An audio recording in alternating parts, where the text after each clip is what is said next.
All right, everyone, welcome to the very first episode of the Backseat Huddle podcast. I am your host and illegitimate Tom Brady love child, Tristan Weber. I am joined by my bad take purveyor and co-host, Addison. Uh, Oh, I started off with being the illegitimate love child of Tom Brady, and that's actually where we're going to start. So, Tom Brady very recently took a well publicized 11-day vacation of sorts earlier this preseason. However, it was supposed to be one of those things where it's like, oh, it was family time, whatever. It was pre-planned. However, very recently, a source told Page Six that Brady and his wife Giselle Bundchen are in a fight right now, and a series of heated arguments have transpired since he made the decision to unretire this offseason. mm. And then another source quoted, "There's been trouble in the marriage over his decision to unretire. Giselle has always been the one with kids." So, Addison, what do you make of this, and how do you expect it to affect Brady and the Buccaneers this season? Honestly, I think the thing that's going to affect him most is that O line and the injuries. I have a feeling that this is going to be nothing at the end of the season or mean anything in the next couple of games. I think this is definitely an E report. If you got me, dude, this sounds like something that would be on TMZ.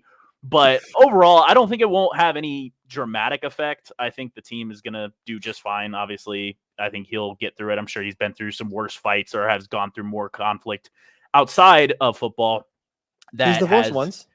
Oh, he's divorced once. I actually didn't know that. Yeah, if he's divorced once, then I guess we'll have to see the correlation between how well he did that season and the divorce, and then we can have a kind of an idea.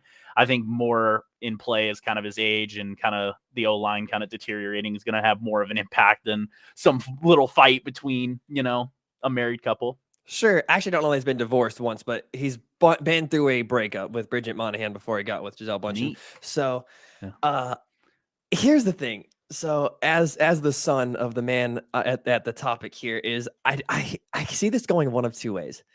Uh, this either we're just gonna get the same old Tom Brady we always get. We may see a little bit of decline because he's hitting age 45, 46, Mm-hmm. or this is just one more stupid fuel to the Tom Brady fire where he spends the entire season giving the middle finger to his wife and doing every single thing he can to put up the most stats and win the Super Bowl one more time. What better way would there be for him to stick it to his current wife than for him to go out and win just that one more?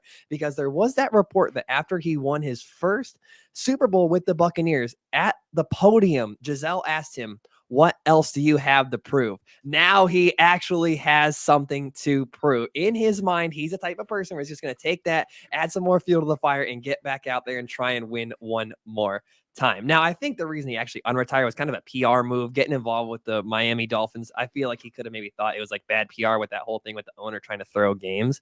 But if you're to tell me at the end of the season that Tom Brady had his statistical best season of his life at the end of the season, I wouldn't be too shocked, just because it's just one more way to kind of throw the middle finger at someone who doubted him again, because that's just how he's going to spin it, because he's that type of person. Or maybe she Yeah. was alluding to him, trying to prove that he's a better husband. Yeah, I don't know. Yeah, I mean, you're totally right. Hey, you're not a better husband, you're a better football player. I don't know. No. I feel bad talking about it this way because obviously this is like my favorite athlete. I feel bad talking about it in this manner, but it's kind of the flavor of the moment. Anything to add before we go ahead and move on? No, not at all. Okay, perfect. So let's go ahead and get on to the next one. So obviously, like I said, that was the bit of the flavor of the moment. That's the current news. But given that as of this recording, it is the day before the NFL regular season starts. So what we wanted to do is go ahead and give you guys some teams that we think will progress and they will regress this season. Okay. So I'm going to go ahead and throw this up here. So I'm going to go ahead and take the lead on this one to start off with, if you don't mind, Addison. So, I've got 4 surprise teams this season. Okay. I think Miami is kind of a popular pick to get better, but I really do think they are a kind of a dark horse playoff team. I think the AFC West will see kind of the wild card teams. Miami kind of feels like that next one. Adding Teron Armstead and Connor Williams is a big deal. They did not have a great offensive line last season, but obviously they also added Tariq and they're getting Jalen Waddle back, and Mike Gesicki's coming back, and they made a really undervalued signing with Cedric Wilson coming over from the Cowboys. That's a remarkably solid number 3/number 4 options. He had 45 catches and 600 yards for the Cowboys last season. That's going to fly under the radar. Him as your third option feels really good. Second is going to be Minnesota for me. They're moving over to an offensive head coach, which makes a big difference. I mean, especially when you're dealing with someone who's kind of somewhat known to have some mental battles like Kirk Cousins, who is Michael Irvin's pick for MVP. Just want to go ahead and throw that in real quick. That's a hot one. No. That's a hot He's consistent. Take. He's consistent as hell. Yeah, he definitely is. If Russell Wilson hasn't gotten one, then I definitely don't see a world where Kirk Cousins does it. But, I don't either. Michael Irvin's done and said crazier things for sure. But they've also added Jalen Reagor, which is, I'm not going to make too much of the move. We kind of know what he is. I think he could be better. You don't know. But signing Jordan Hicks that came over, I think, from your Cardinals is an underrated move. And then signing Zadarius Smith over from the Packers is obviously kind of a double move because it hurts the Packers who they're going to compete with. And then it also makes their team better because he's a good player. Right. Third, I'm going to have Washington. There's a lot of people that seem to think, well, I'm seeing that seem to think this is going to be like a third or fourth place team. This team is going to come in second in this division. Adding Carson Wentz is not a small deal. He's a significant upgrade over Taylor Heineke. There's a lot of people out there that don't like Carson Wentz, but he's definitely better than Taylor Heineke. And this is a quarterback division. Or this is a quarterback league these days. So that's pretty important. Also have Terry, he's really good. We know that Curtis Samuels is gone. I don't love that Scherf, their, I believe, right guard is gone. But like I said, it's the QB league, and they got better at QB. And my fourth team is going to be the Chargers. Like, they got to get over the hump eventually, right? I mean, Khalil Mack and Joey Bosa, it's a scary duo. They got J.C. Jackson. And we've seen this happen with the Rams. They kind of set a precedent last season where having a solid pass rush in that one lockdown corner, right, it's tough in the playoffs. It is really, really, really tough. And obviously, we all know about Herbert and that offense and Eckler and Keenan Allen. And we know that's going to happen. But I think that defense kind of puts them under the top. Who do you have for teams that are going to progress this season? So I guess in terms of progression, I only have one team, and I think that's the Eagles, and I think that's a safe bet. All Jalen Hurts really needs to do, and I know that sounds like a lot, but all Jalen Hurts needs to do is just get the ball into the hands of A.J. Brown, Devontae Smith. That's a great receiving core. Goddard's still really solid. They have a good running backs. They have very underutilized running backs. I think Miles Sanders is still really good. I know he said not to pick him up in fantasy, and I do think that they're going to shadow realm him to a degree. They got the best O-line in football, according to PFF, of course. You can always take those for a little bit of grain of salt. They're also in kind of a weaker division. And we know what happened the last time the Eagles had a really solid offensive line. That was the season they went to and won the Super Bowl over Brady. You said you just had the one teams. I'm going to go ahead and move on to regression. I only have 3 teams, and I'll try not to talk quite so much at length. My first team for regression is a kind of popular pick. It's the Patriots.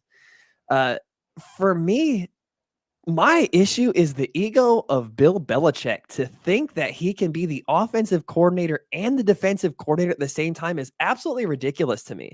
And the fact that he feels like he can just hey, Matt Patricia, you're a defensive coach, go call plays, and offensive line coach, go call plays. And another issue for me is that's a problem. But another issue on top of that is this is a weapons league. Once again, I touched on this a second ago. You got to have playmakers. You got to have people who can get the ball, who can run, who can move, who have speed. They have no speed, and they still have a coach, once again, who believes that a defense and a run game can win you the championship. That's not it anymore. This is not the early 2000s, the late almost 2000s. Who do they have? Who is their wide receiver one? Who's their tight end one? I can name their running backs, but running backs don't win you the NFL championship anymore. Why are you dissing my boy Devontae Parker, first of all, man? Hey, he's a red zone threat, dude. Okay, what about the other 80 yards of the field? I think they've done it with less. I mean, of course they did. Yes, but they had the greatest quarterback to ever play. When you have a Peyton Manning, when you have a Tom Brady, when you have a Drew Brees, you can take a Robert Meacham, you can take an Austin Collie, you can take a Bethel Johnson and win Super Bowls with them. The kid they got there at the quarterback, Mac Jones, I'm sure he's fine, but he's not. Is he a Hall of Famer? Are we going to rely on a second-year quarterback out of Alabama, 3-star recruit, to be Tom Brady? Well, here's the thing. You kind of refuted yourself because I'm sure back in 2000, somebody was like, "Oh, do you think some But it was backup quarterback?" 2000. This isn't 2000. This is 22 years later. All the best teams have the best quarterbacks. If you go back to last season, the best quarterback won almost every single division. And he is not the best quarterback in his division. And if Zach Wilson and Tua Tagovailoa take any sort of a jump, he could arguably be the fourth best quarterback in his division. But I'm not going to get into that with Zach Wilson. I would like to move on. My second team is going to be Green Bay. This is kind of an easy one. Yeah. Obviously, they lost Devontae Parker. They don't have any wide receivers. I mean, they've got Robert Tonyan, who had a breakout season. Seems like a good player.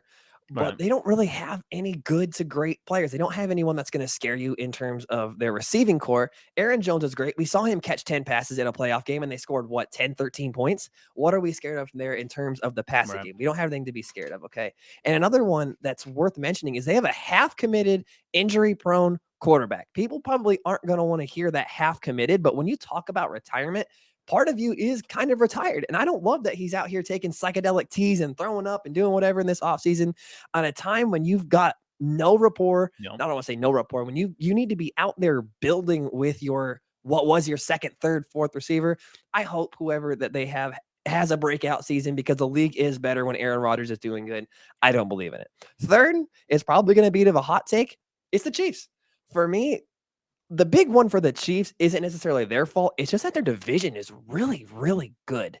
I can't see the way the Chargers have improved and the way that the Broncos went out there and picked up Russell Wilson. I just can't see them running roughshod over this division. It was good last season.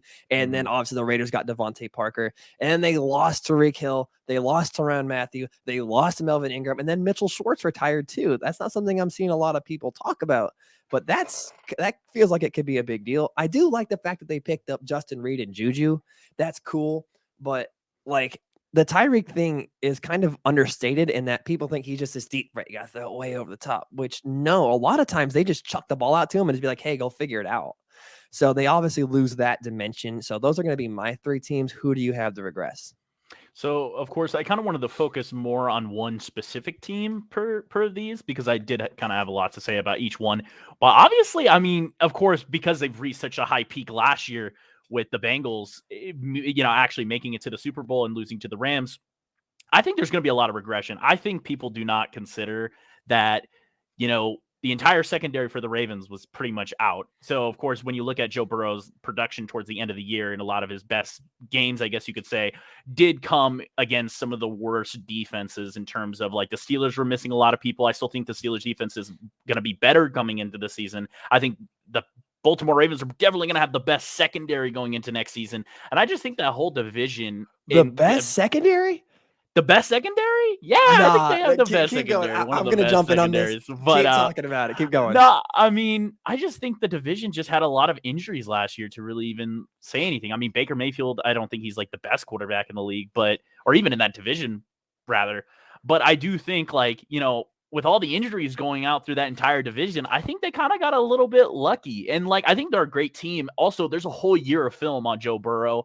Jamar Chase. There's a lot of development on there. I know you disagree, but I still think that's a very underrated division still. It's not that I don't know. Okay. So you're saying the Bengals are going to take a step back? Is that what you say? I think they're going to take a step back. Yeah. I think people have them at Super Bowl caliber still. I literally cannot fathom how you can say they're going to be worse. They took the one place they got worse, I can tell you for sure, is the tight end. They had a solid tight end, plays for the Jets now, okay? But I don't know how you can look at a team that has an elite running back, an elite wide receiver, an elite quarterback, a really good number 2 receiver, a really good number 3 receiver, and their lone place where you're like, hey, this team kind of sucked was the offensive line. They went out there and they solved that issue. They're also forgetting about the other half of football, but it's all good. No, okay. I don't know a ton about defense. I don't think their defense is that all that. Okay, okay. All right, hold on a minute here.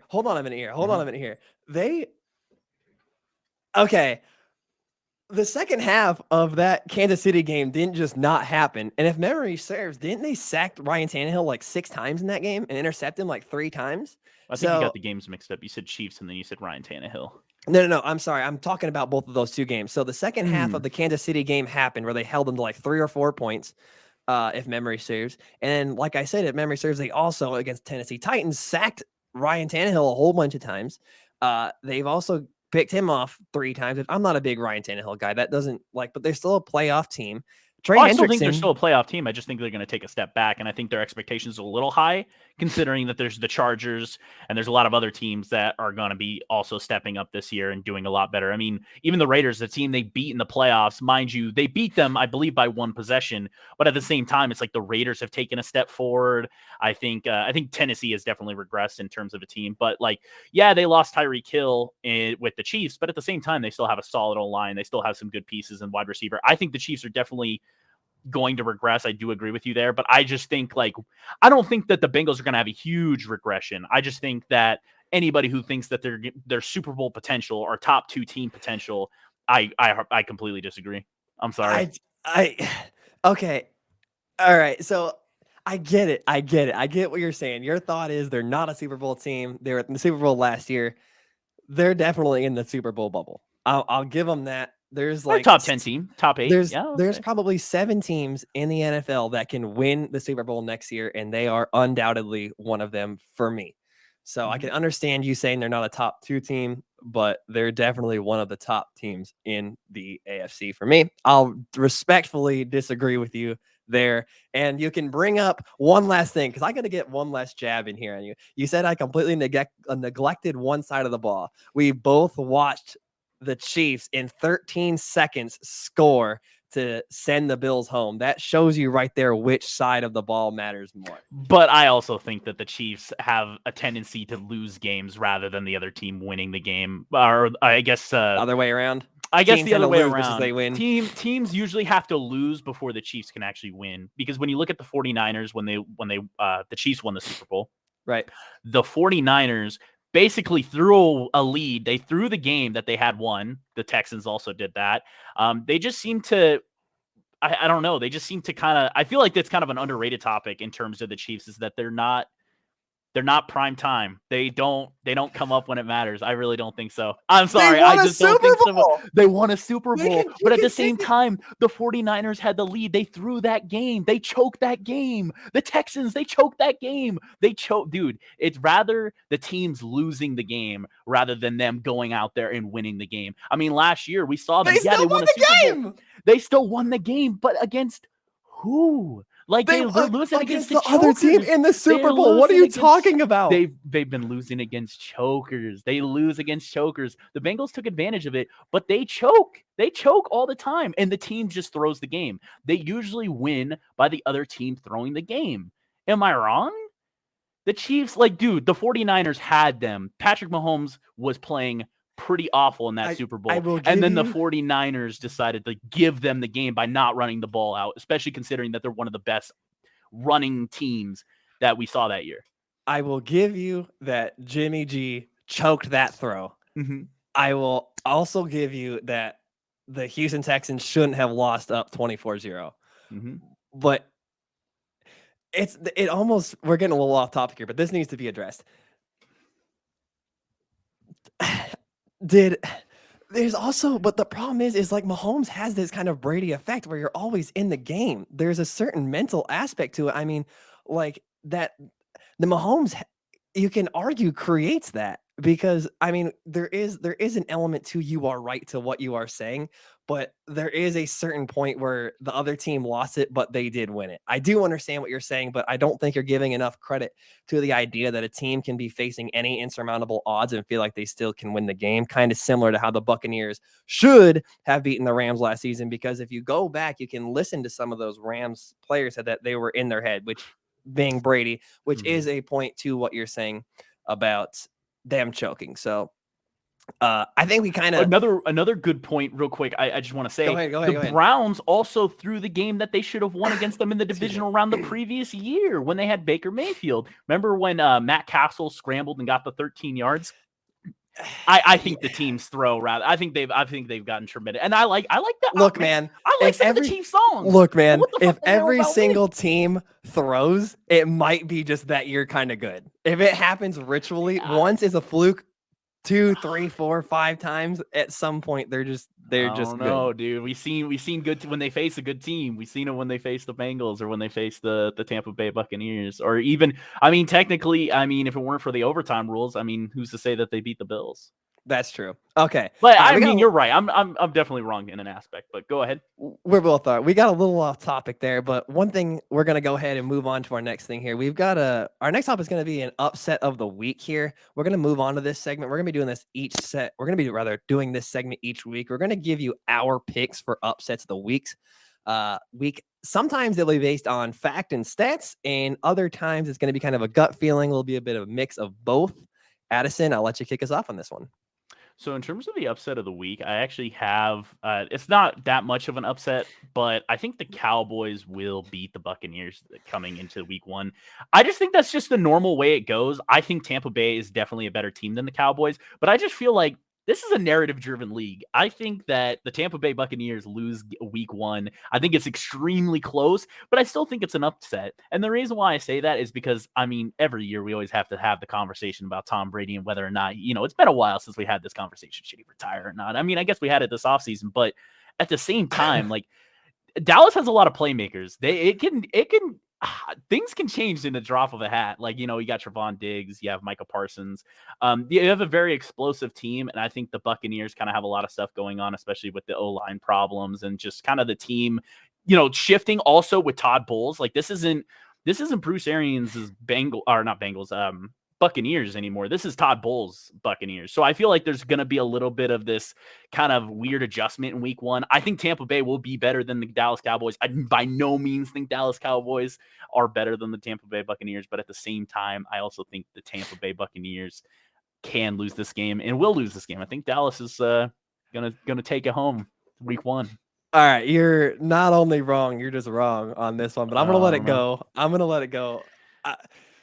I'm gonna let this one go. I'm just gonna go ahead and move on to my upset pick of the week. I'll come back to yours about why you're wrong in just a minute. So my upset pick of the week is going to be your team. Actually, I'm going to pick the Cardinals over the Chiefs, which is definitely kind of a hot take, as they are at this point, according to FS1, the Chiefs are 6-point road favorites. So my understanding is typically home field advantage is usually worth about 2.5 points. Mm-hmm. So as such, if this means the Chiefs were home, they'd be about 8.5-point favorites. That's over a touchdown favorites. That's a big number there. I understand why you kind of helped me out with this a little bit, given that the Cardinals have apparently some trouble when D-Hop is not around. Mm-hmm. Another reason I kind of like this Chiefs team, or rather, I like this team to win, is that the Cardinals tend to start pretty hot. Yeah. Over the past 2 seasons, obviously last season they started out 7-0. They're strong to start. In the 2020 season, they started out 2-0, and over their first 7 games, they were 5-2. They did not lose their 2019 week 1 game, and there's a very specific reason I said they didn't lose, because they tied in 2019, which means they have not lost a opening week game since 2018. That being said, the Chiefs have 7 straight week 1 wins, so I still can't really even use that as an argument. But I really like this game as a shootout watch. The over-under is 53.5 points. Would you be shocked if this was a 35-34 game? I absolutely would not. No, not at all. I think just because, like, I also think that the Chiefs defense has regressed a lot. They lost Tyrann Mathieu, which I think was a huge part of why that defense was still together to a degree last year. And I just think that the Cardinals always start off really hot. And I think the explosiveness and the chemistry between Hollywood and between Kyler is going to be there. Old college connection. Yeah, they're going to be hitting each other. And also, I feel like the Cardinals just have a really underrated wide receiving core. I mean, I don't think Zach Ertz is going to be playing, but I don't know. The X factor for me for this game is Rondale Moore. I really, really like Rondale Moore. Baby he does Tyree. a lot of he does a lot of things to me that are very interesting, very exciting. And I could totally see him being an X factor, and I can also see them leaning on Kyler's running ability. And then James Conner obviously is a solid running back, not the best, not the worst, certainly rock solid. I could see them getting a lead, grinding it out, using those 2 guys' legs to go ahead and finish up the game. So since you picked the upset, you mentioned it was an upset. I'm not gonna pick on you too much in regards to your Cowboys over Buccaneers pick. The reason I kind of see that being an issue is you brought up the Tampa Bay O-line. The Cowboys O-line is worse. You Oh mentioned that yeah, because the left it's tackle. really Yeah. rough. With Tyron, with their left tackle, Tyron Smith, I believe is his name. I used to be a Cowboys fan. Can't believe I can't remember that. That's a big deal. I mean, when they've got players like Shaq Barrett, Akeem Hicks, Vita Vea on that It's a defensive stacked line. team. Yeah. And I also don't love that you mentioned that the Cowboys have some Trevon playmakers. Diggs They and yeah. did.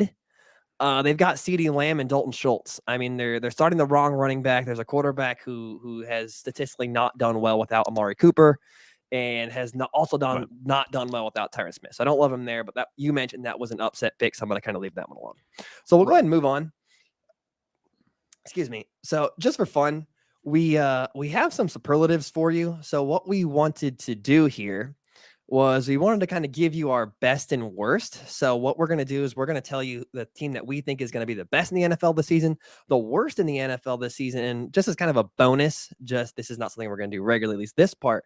We also have a team that finished last in their division that we think has a real chance to turn it completely around and potentially win their division. So a worst to first candidate, worst team, best team.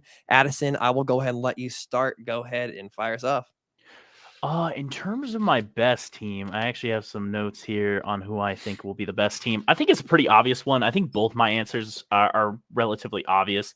I think the Bills are going to be the best team. I think they lost a lot of veteran players. I don't think Cole Beasley's on the team. Emmanuel Sanders is not retired, as we discovered not too long ago. It's just I just feel like this team is kind of just there. I also think Josh Allen is an elite quarterback that doesn't have a ring. I think he's just an incredible talent. And with Stephon Diggs and Gabriel Davis's performance last year, I think it's really hard to see them really take a step back, considering that so many teams took a step back. I think at this point, even the smallest step forward will propel them to being the best team, especially considering the team that beat them was the Chiefs, that took a major step back. I think the only thing that would really be in their way is the Rams, who they're going to be playing on Thursday. So I guess we're going to see how that kind of relationship stacks up. In terms of the worst team, I've noticed every year, like in 2020, it was the Dolphins, or I guess 2019, it was the Dolphins. Everyone was like, oh, they're the worst team. And this past year, people have been saying that the Texans were that bad, but they actually did a lot better than people anticipated. I think right now, this year, there's a few different teams that are kind of in the mix, but I definitely think the Seahawks are the worst. I have a friend who's a Seahawks fan.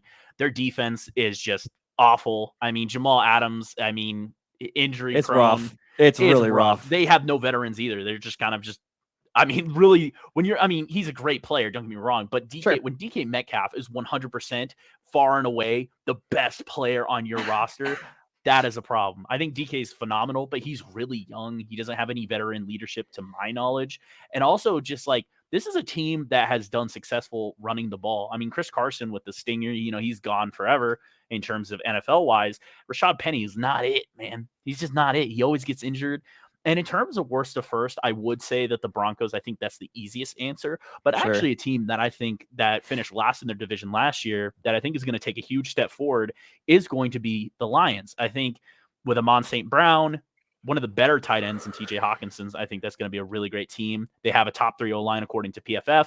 Also, DeAndre Swift is really solid. I think the questions really rely more on how well the defense will perform. But when you're in a division with the Bears, and the Vikings are still a really good team, don't get me wrong, but it's like all you have to do is just be better than the Vikings and the Packers.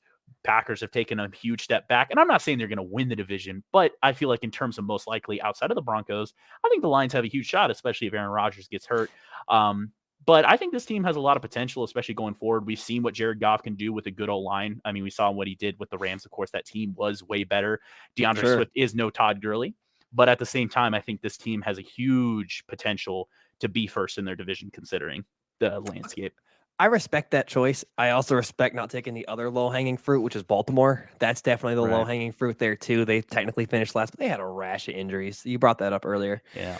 So for me, the worst team, this one was tough. There was a couple teams I really wanted to say, but I settled on Atlanta. So they have a fragile starting quarterback in Marcus Mariota. He's been hurt a lot. He didn't quite live up to his draft status, as we know. And then behind him is Desmond Ridder. I mean, they don't have a lot of offensive talent. They've got Cordero Patterson, and then Calvin Ridley's obviously out. And they've got a defense that's got two standouts. They've got Grady Jarrett, and they've got the cornerback whose name I can't remember. I apologize. He's really, really, really good. But aside from that, it's just porous. And most of the teams in their division have improved. Carolina's gotten better. Tom Brady's still there up there in Tampa. Hey, so you say this is going to be the worst team, or do you think worse? I think Atlanta team. Sorry, they're the worst team. I think they are the worst team in the NFL. Atlanta should be picking first come next season. My best team is going to be the Rams. I feel like this one seems pretty simple. I would not be shocked if they repeated.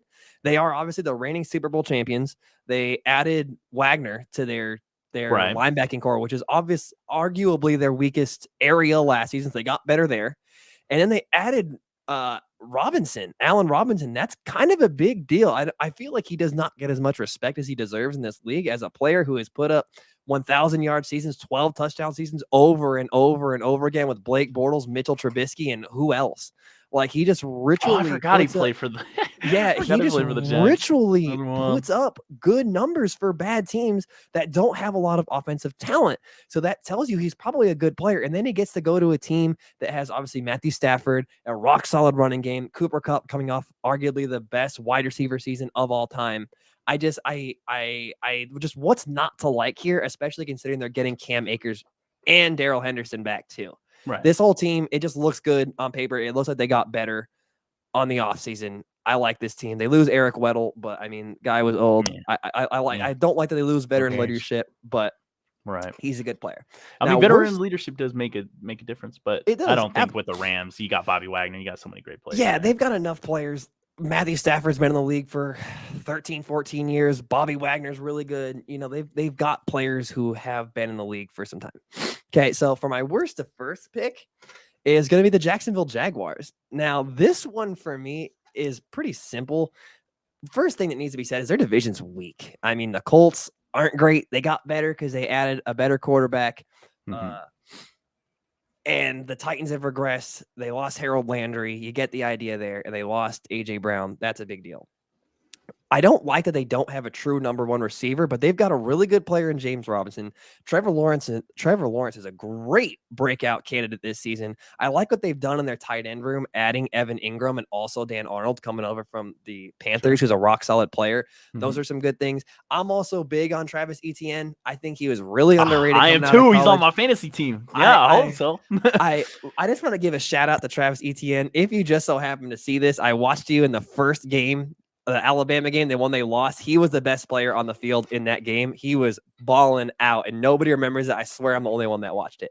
Anyways, I like the Jaguars. Real good chance, especially because they have a better coach. I mean, people want to crap on Doug Peterson, but the guy has a Super Bowl. He knows how to do something. Has put a team together. Has built a team.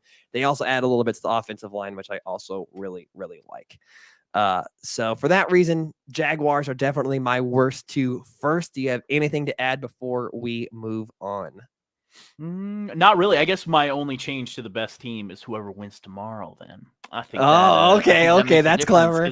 Because to be honest, like those two teams are the best teams. I think, hands down. I mean, but of course, we almost hardly ever see the two best teams in a single season face off in the Super Bowl because that's just naturally the any given Sunday formula. But that's pretty much all I have to say. No, I totally agree. When I'm going to touch on this for a second because I actually think that's a good point you brought up. It's not always the best team that makes it to and wins the Super Bowl. It's often just the healthiest. I mean, if you look back, I think a prime example of this is Tampa Bay not last year, but the year before. They weren't necessarily the best team. They were the healthiest. They didn't have anybody hurt. And the prime example of that is the way the Chiefs offensive line fell apart right before the Super Bowl. I mean, you saw it, dude. Just Mahomes was getting absolutely run around. Oh, yeah. It's not always the best team. It is oftentimes the healthiest team. What? Okay. So we'll go ahead and move on to finish our show, our very first show. We wanted to give you our way too early awards and way too early MVP. Addison, you want to start us off or you want me to start us off? Honestly, I think we should alternate between it. And should we Okay. start off with MVP first? Or it's Let's. up to you, I man. I would like to start off with comeback player of the year. So Yeah, you go let's ahead and do it. give yours, and I'll go second. I'm a BBC fan. I'm just gonna Uh, get that out there real oh quick. I'm no, a BBC. Derrick Henry, man. This man is the only player to come back because there's this old curse, 300 touches. sure. Basically huge decline after that. Derrick Henry last year, of course, he did get injured with the Liz Frank injury, which is not a lingering injury after, not like a high probability of re-injury. Derrick Henry is going to do it again. Like, I don't care how bad that O-line. Have you seen that man? That man He's can, huge. dude, he Yeah. could squish my head with his hands and just, he's a monster, dude. He's literally a monster. I'm a And little I just, concerned about how you're talking about Derrick Henry right now. You're a dude, little Derrick, sus over there, big I'm a dog. little hot right now. No, he's such a, no, I love Derrick Henry. He's, honestly, he's carried my fantasy team for some time. I appreciate the boy. He's probably one of my favorite players. If you ask me, I know this is a bad take, but I don't care what anyone says. In terms of who I've watched, he is probably the best running back of all time next to Adrian Peterson. But that's just who I've watched. I know everyone would disagree with that, but I think Derrick Henry is just amazing.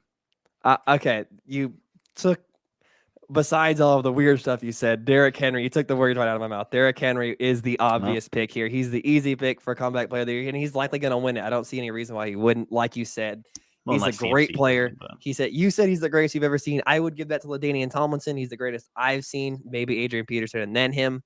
But I'm a little older than you are, so I had the opportunity to see LaDainian Tomlinson. But that's neither here nor there. I saw Jets Tomlinson. Yeah. That was not the same. It's not the same. No, I know. Not the same. I remember that 31 touchdown season. It was incredible. Anyways, he's amazing. He's back. He's going to be their entire offense. They lost AJ Brown. I'm not a Ryan Tannehill guy. I don't believe in anybody but him on that offense, and I would not be shocked if he goes off for 1,700 yards and 13 touchdowns once again. No. So I'm gonna go ahead and agree with you there. Keep that one short and sweet. Let's go ahead and move on to defensive player of the year. Who do you have, Addison? Defensive player of the year? In terms of defensive player of the year, I don't know. It's going to come off like I'm a huge Cowboys fanboy, but I'm not a big Cowboys fan at all. But I do like Micah Parsons. I think his playmaking ability and the amount of influence he can have on a game is pretty tremendous, just based off his rookie year. I mean, I don't think the Lawrence Taylor comparisons were all that accurate or anything. Like, I'm not saying that he's not capable of hitting Lawrence Taylor status. I think Lawrence Taylor is by far like one of the best players to ever play in the NFL, but I think he has that same essence. He has the same ability to kind of change the playmaking. You impact the game similarly is what you're saying. Yeah, and especially if he's able to do that as a rookie. There's not a lot of rookies that can just come out there. Like, I mean, we've seen rookies pull off a lot of sacks, like Nick Bosa, or even in the same year, Josh Allen. The linebacker, of course. But he made such a huge influence. He really was the catalyst of changing the entire way people perceive that offense when they played against him. Trevon Diggs was impressive, but at the same time, Micah Parsons basically changed that whole defense. He's a dog. Just a dog. I think he's amazing. Yeah, he's a dog. All right. My pick here is going to be Joey Bosa of the Chargers. So here's a reason why. Is I think he has everything set in place for him to have a monster year. I absolutely love the addition of Khalil Mack. It's going to make it really difficult for him to consistently get double teamed. And I also love the addition of JC Jackson and then hopefully Derwin James, and they'll have a solid pass rush unit or pass coverage unit. So what's going to happen is they're going to have Khalil Mack on the other side, and then other teams are going to have difficulty throwing. So they're going to have to sit back there a little bit longer, hold that ball extra second longer. And that should, in theory, lead to more sacks. And moreover, he's in a pass-happy division.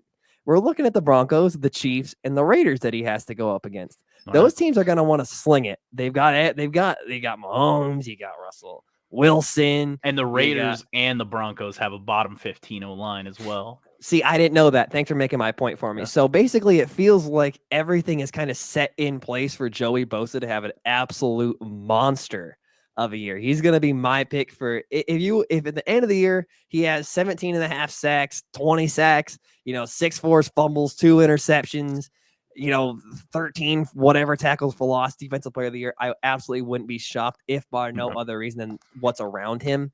However, we know that might work against him. So let's just go ahead and move on here. Unless you have something to add on to that. I think it's very narrative driven, and I just absolutely think there's enough narrative behind Joey Bosa where it's like, does his son have cancer? Nah, it's like, so like for example, like TJ Watt, like he's kind of the guy in Pittsburgh, but there's so many working pieces in the Chargers. Absolutely. I feel that. I mean, if they win if they win 13, 14 games, 12 games, win their division shockingly, I wouldn't. That seems like a kind of, and he's the leader of the defense, Joey Bosa. I can kind of see that being a thing, but you're totally right on the narrative there. So let's go ahead and move on. Offensive player of the year. Who do you have here? I have a feeling we're going to have the same person, but who do you have here? So offensive player of the year, I actually think, and here's the weird thing is that my MVP, okay, I just want to say he's not my MVP officially, but in terms not my MVP. Josh Allen wins MVP, there's no doubt in my mind he also wins offensive player of the year. We've seen so you're going, he's getting both. I think he gets both. Okay. But here's the thing, I do have an alternate pick for MVP, but I'm just for kind of like simplicity purpose. I think Josh Allen, his rushing ability is amazing. He gets a lot of touchdowns. He just is all over the field. And we saw what he did in last year's playoffs. He puts his life on the line, bro. He plays like it's the last game he'll ever play in his entire life. And maybe it will happen, but I don't know. Next year, he's kind of, I hate the term due because no one's due for anything. But Josh Allen, if he does win MVP, he's kind of due for it. Yeah. And I think there's just no way he wins MVP without winning an Offensive Player of the Year award, just like Cam Newton or Matt Ryan. But Matt Ryan one was a little weird. But yeah, that was a very Kyle Shanahan thing. There's a reason that Kyle Shanahan also got Matt Schaub into the Pro Bowl for the Texans. Really? So that really, he was I believe, offensive coordinator down there. But my offensive player of the year is going to be Russell Wilson. So this really has shades of Brady going to Tampa to it. He's likely going to put up a lot of yards and touchdowns. He does have that scrambling ability. He's got that wow factor. You see the Russell Wilson highlights where he's running around and then throws it and then way downfield, that deep ball touch. He's kind of got that highlight aspect. And obviously we mentioned narratives. He's going to have the limelight on him. He just moved teams, signed the huge extension. People are going to want to see Russell Wilson. So he's my offensive player of the year. This one kind of writes itself. So I'm going to go ahead and move on. You said your real MVP is Josh Allen. Who do you have for your backup MVP? So that was kind of the same one that you had, but the only reason why I'm not too certain is because, one, it's a really tough division. But I think Russell Wilson, I always said that if Russell Wilson stays on the Seahawks, not just because, it is an upgrade. It doesn't give me the same vibes as Tom Brady going to Tampa, considering that Cortland Sutton and Jerry Jeudy are not in the same caliber. That's as true. Mike Fair. Evans That's fair. And Chris Godwin. But I would say this though about like the situation. I think narrative wise, they're going to be like, because I feel like Russell Wilson, because of this, and it's going to be the same thing with Kyler Murray. I think given the fact that they've had so many like starts to the season, that's really good. I feel like the standards of them winning MVP is a lot higher than other players are. Right. But I think now that Russell Wilson's on a good team, he'll be able to have more room for the first time in his career. He's on a good team, Addison. Oh, yeah, first time in his career. Not like we're not going to talk about. Fans are so stupid, honestly, including us fans. But it's just like, dude, the improvement in the O-line, it is huge, considering that you're moving from you're still in the bottom 15 O-line, considering that you're going against some of the strongest defenses. It really is kind of minimal. I don't think it's as big. I think the Broncos defense is incredibly underrated, especially with Pat Surtain. But at the same time, I think if Russell Wilson can make it work and play, because mind you, he was Justin Herbert before Justin Herbert. He was Patrick Mahomes before Patrick Mahomes. Absolutely. He was just a lot smaller, more of a prototype version of him. But yeah, no, I think I could see it. No, then there's, go ahead. Oh no, the last thing I do want to say is Russell Wilson in 2020, those first 8 games were the best 8 games. Better than Peyton Manning's first 8 games the year he went 55-10. Russell Wilson's first 5 games, or first 8 games of 2020, him and Kyler were chef's kiss, dude. They were beautiful. I'm gonna save this, and we're gonna bring this up, and we're gonna make this a topic next week because I'm not prepared to argue that you're wrong, but I almost know for a fact that you're wrong. So we're gonna save this, and I'm gonna play it next week, and we're gonna make this a topic. Statistically, maybe I am wrong. But in terms of what he did, bro, Peyton Manning didn't put the team on his back. He just threaded the needle. Bro, Russell Wilson put the team on his back, bro. The let Russ cook first 8 games, bro, he was leading game-winning drives. He was running. He was doing everything. All right. And I don't know. Agree to disagree. Okay, we'll agree to disagree. But in terms of your MVP, he's a very healthy, common pick for MVP. And like we mentioned before, the narrative's definitely there. Him moving to a new team, hard division, not afraid, whatever. And there's a certain level of limelight that is required there. So we talked about this a little bit earlier. My pick for MVP this season is the big man on campus out in Cincinnati. Joe Burrow is my MVP selection for this season. everything he needs. He has it in place. Okay. He's got the limelight. They're going to be looking at him. He's fine. And really, this is kind of a big deal too, because Cincinnati, everyone's kind of ignored Cincinnati, even going back to the Carson Palmer era with Chad Johnson. Like I don't remember them being like a fresh, hot, cool team.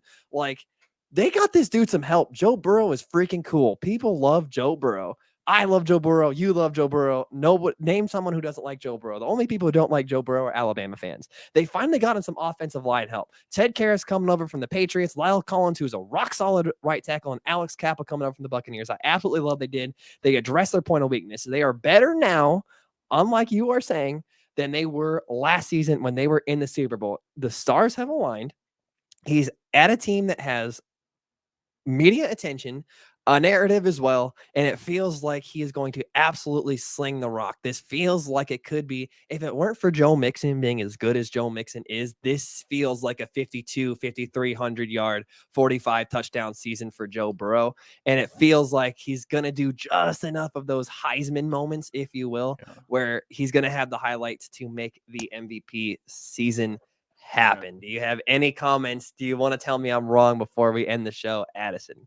No, I don't think you're wrong. I think Joe Burrow, I mean, it is a narrative-driven award, so I think a lot of the times you see players win it just purely based off of, like, situation stuff. Right. I think the team is really good, don't get me wrong. I don't think that when I say regress, I mean, like, slightly regress. I mean, they're still top 8 team, top 10 team. They still have a lot of weapons, but at the same time, it's like, I think that division is just really good and that defense is a little questionable, but that's just me. I mean, maybe they'll do better. I don't know. All right. So our takeaways from today, the very first Backseat Huddle episode, is that the first 8 games of Russell Wilson's career of last season were the best 8 games ever played by any quarterback ever. That's what we're I gonna mean, let me defend myself real quick. I'm not saying statistically, but in terms like if I were to watch Peyton Manning's first 8 games in a movie, the eye test.